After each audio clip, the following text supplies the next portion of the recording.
हर हर महादेव। एक पिता पुत्र से गिड़गिड़ा के भीख मांग रहे थे और आंसू बहा के कह रहे थे कि हे पुत्र, अपना जवानी हमको दे दो। क्यों कह रहे थे ऐसा? जवानी क्या, वो तो भगवान की तरफ से मिलता है।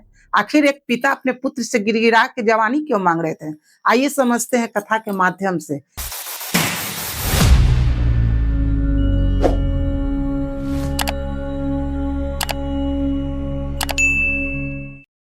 एक याति नाम के राजा हुए।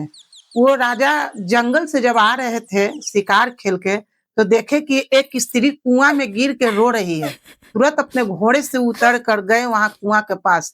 देखे तो एक स्त्री रो रही है। उनको निकाले, उनसे नाम पूछे, पता पूछे कि आपका नाम क्या है। तो नाम दिव्यंती बताएं, अपना पिता के नाम बताएं।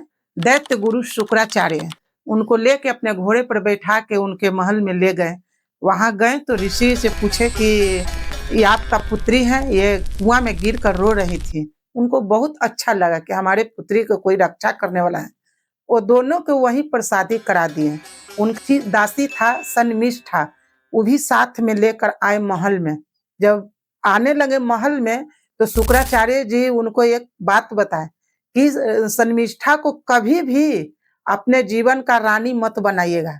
सन्मिष्ठा बहुत सुंदर थी, इतना सुंदर कि उनके सामने अप्सरा भी फीकी लगती थी।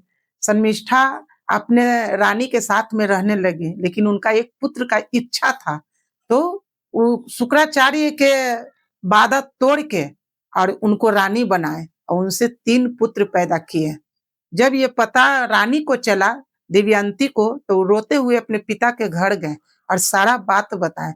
पिता को लेकर फिर महल में आए और राजा को श्राप दिए शुक्राचार्य कि जिस जवानी पर तुमको अहंकार है, वो जवानी इसी क्षण बुढ़ापा में बदल जाएगा।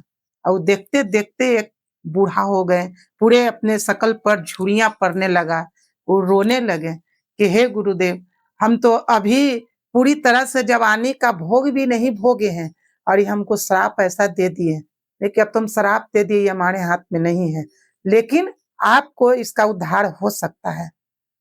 आपको कोई अपना बेटा अपना जवानी आपको दे तो फिर से आप जवान हो सकते हैं, वही भोग विलास कर सकते हैं।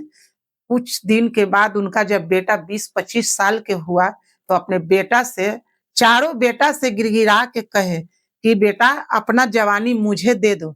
लेकिन 3 बेटा हाथ खड़ा कर लिया और महल से निकल गया। एक छोटा बेटा उनके सामने आया जिनका नाम था पुरु। बोला, पिताजी ये जवानी आपका दिया हुआ है, मैं अपना जवानी आपको सौंपते हैं।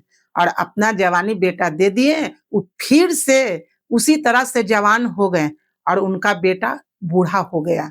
जब जवानी उनको आया तो उनको फिर पहले वाला सारा इच्छा जागृत हो गया। 1000 बरस तक वो भोग विलास किए, लेकिन फिर भी इच्छा उनका नहीं भरा। एक पर एक इच्छा पूरा होता, 10 इच्छा जागृत हो जाता। तो एक दिन शांत मन से बैठे हुए थे तो उनको पता चला, इस गलती का एहसास हुआ कि हम 1000 वर्ष से ये इच्छा भोग रहे हैं, लेकिन एक इच्छा भोगते हैं और 10 जागृत हो जाता है। तो इससे तो कुछ होने वाला है नहीं, हम अपने बेटा के साथ बहुत अन्याय किए हैं। तो अपने बेटा के पास गए और बोले कि बेटा, हम अपना जवानी फिर से तुम्हें देना चाहते हैं।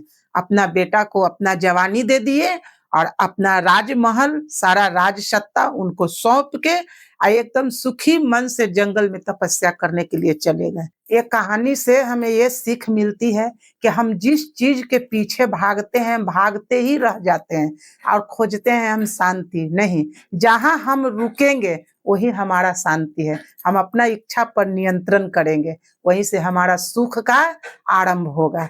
हमारा वीडियो इतना ही तक था। हमारा वीडियो अच्छा लगे हमें कमेंट करें, लाइक करें, सब्सक्राइब करें। हर हर महादेव।